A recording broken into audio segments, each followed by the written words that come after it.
Hello guys. Ayun na guys yung ginagawa kong upuan, no? Ginawaan ko lang ng paraan. Kasi yung inorderan ko ng kahoy at saka kawayan, busy pa eh.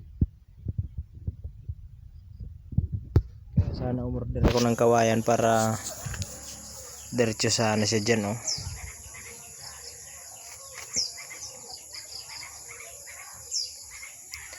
Putol-putol tuloy guys. Pero okay lang yan kasi meron naman ako ditong kahoy pamakuan. Pag ganun na lang para hindi siya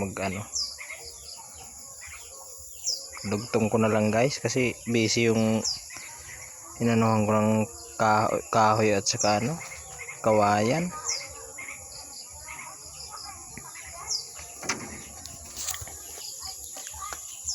Yun lang guys, salamat.